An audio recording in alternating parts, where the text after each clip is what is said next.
நேயர்களுக்கு எனது உள்ளம் கனிந்த வணக்கம். சார், இந்த உலகத்துல எந்த மனிதனுடைய மனது நல்லது நினைக்கிறதோ அந்த மனதிற்கு நல்லதே நடக்கும் சார். எந்த மனிதன் மற்றவர்களும் நன்றாக இருக்க வேண்டும் என்று நினைக்கிறானோ அந்த மனிதன் நிச்சயம் நன்றாகவே இருப்பான் சார். சார், நம்முடைய முற்பிறவி நன்மை தீமைகளை அனுபவிப்பதற்காக தான் சார் இந்த பிறப்பு. ஆனால் தான் இந்த பிறப்பை எடுத்திருக்கிறோம். நான் எந்த நிலையிலும் யாருக்கும் மனதளவில் தீங்கு என்பதை செய்ததில்லை. ஆனால் எனக்கு மட்டும் ஏன் இந்த சோதனை வருகிறது? காரணம் என்ன? செய்த குற்றம் என்ன? எல்லாம் போன பிறவியில் செய்த பிறவினுடைய பயனால் இந்த பிறவியில் தண்டனை அனுபவிக்கிறோம் சார். இந்த பிறவியில் அனுபவிக்க வைத்து வேதனைப்பட்டு துன்பப்பட்டு துயரப்பட்டு அனுபவித்தே ஆக வேண்டும்.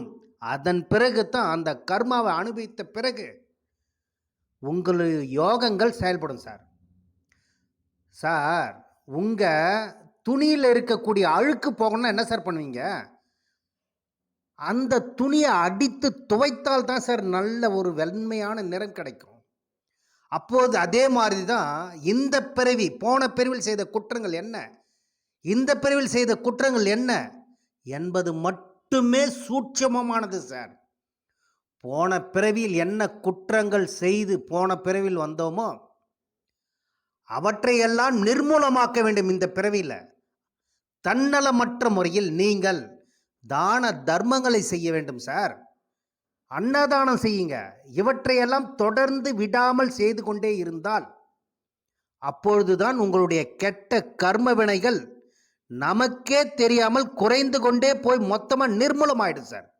எல்லா கர்ம வினைகளும் தவிடு பொடியாக்கும் என்பதுதான் நிதர்சனமான உண்மை சார். அதே மாதிரி எனக்கு தெரிந்த ஒரு அன்பர், சாதாரணமாக இந்த உலகத்தில் ரொம்பவும் மிகவும் ஏழ்மையான நிலையில் இருந்த ஒரு அன்பர் சார். மிகப்பெரிய அளவில் பொருளாதார பின்பலமே இல்லாதவர். ரொம்ப மிகப்பெரிய வறுமையான நிலைமையில் வாழ்ந்தவர். சாதாரண ஆள். அவர் ஒரு மிகப்பெரிய அளவிற்கு பொருளாதார வளர்ச்சியை கொடுத்து அழகு பார்த்து சேர்ந்த கிரகங்கள் அந்த காலகட்டம் வரை, அந்த யோகங்கள் செயல்படும் வரை அவர் பற்ற துயரங்கள் என்ன, வேதனைகள் என்ன சொல்லி மாளாது சார்.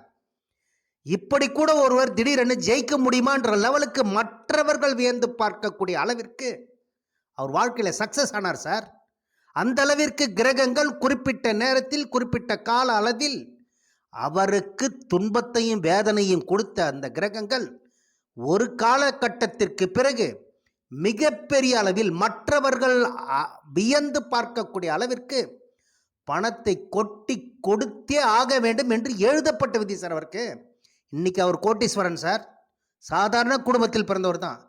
இவர் கூட இப்படி ஆயிருப்பாரா அப்படின்னு மற்றவங்க கூட வியந்து பார்க்கக்கூடிய அளவிற்கு அவர் மிகப்பெரிய அளவில் ஒரு தொடர்பின் மூலமாக அந்த காலகட்டத்தில், எந்த காலகட்டத்தில், அந்த பருவ வயது வரைக்கும் முடிந்து சம்பாதிக்க காலம்னு ஒன்று வந்தது பாருங்க. அந்த சம்பாதிக்கும் காலத்தில் வந்த அந்த தசா காலம் அவரை மிகப்பெரிய அளவில் கோட்டீஸ்வர தர வரிசையில் உட்கார வச்சு அழகு பார்த்தது சார். அதற்கு அவருடைய ஜாதக கட்டத்தில் என்ன நடந்தது, என்ன அதிசயம் நடந்தது? அவருடைய ஜாதக கட்டத்தில் சார் லக்னாதிபதி பலம் பெற்றிருக்கிறார். 2ஆம் வீட்டு அதிபதி 11ஆம் வீட்டு அதிபதியும் தொடர்பு பெற்றிருக்கு. அந்த 11ஆம் வீட்டில் ராகு அமர்ந்து கூடவே சுக்கிரனும் அமர்ந்திருக்கார் சார். அப்படிப்பட்ட அந்த ராகு தசை வரும் காலத்தில் வந்த நேரத்தில் மிகப்பெரிய அளவில் கோடிக்கணக்கில் பணத்தை கொட்டி கொடுத்து அழகு பார்த்தது சார் அவருக்கு. அதனால தான் நேயர்களே, உங்கள் ஜாதக கட்டத்தில் இந்த அமைப்பு இருக்கான்னு பாருங்க. நான் சொல்லும் இந்த விதி உங்கள் ஜாதக கட்டத்தில் அமர்ந்திருந்தால் நிச்சயம் இன்றைக்கு நீங்கள் இல்லை என்றாலும் என்றைக்காவது ஒரு நாள் அந்த தசா காலம், அந்த காலத்தில் சம்பாதிக்கும் காலத்தில் மட்டும் வந்து விட்டால் மிகப்பெரிய அளவில் உங்களை கோபுர உச்சியில் உட்கார வச்சு கோட்டீஸ்வர தர வரிசையில் உட்கார வச்சு அழகு பார்க்கும் சார் இந்த கிரகங்கள். அதாவது உங்கள் ஜாதக கட்டத்தில் லக்னாதிபதி பலம் பெற்றிருக்கணும் சார். அந்த லக்னாதிபதி பலம் பெற்று 2ஆம் வீட்டு அதிபதி என்று சொல்லக்கூடிய தனாதிபதியும் 11ஆம் வீடு என்று சொல்லக்கூடிய லாபாதிபதியும் ஒன்றுக்கொன்று தொடர்பு பெற்றிருக்கணும். 2ஆம் வீட்டதிபதி 11ஆம் வீட்டதிபதி இரண்டும் தொடர்பு பெற்று 11ஆம் வீட்டில் அமர்ந்திருந்தாலோ அல்லது 11ஆம் வீட்டதிபதி 2ஆம் வீட்டில் 2ஆம் வீட்டதிபதினு அமர்ந்திருந்தாலோ மிகப்பெரிய ராஜயோகத்துக்கு சொந்தக்காரன் நீங்கள். அந்த தசாகாலம் வர சொல்லும். அந்த இடத்தை குருவும் பார்த்து விட்டால் சொல்ல வேண்டியதே இல்லை சார். பணத்தை அப்படியே புயல் காற்று மாதிரி கொட்டி கொடுத்தே ஆக வேண்டும் சார். உங்களுக்கு கோட்டீஸ்வர தர வரிசையில் உங்களை கிரகங்கள் உட்கார வைத்து அழகு பார்த்தே ஆக வேண்டும் என்று எழுதப்பட்ட விதி சார் இதெல்லாம்.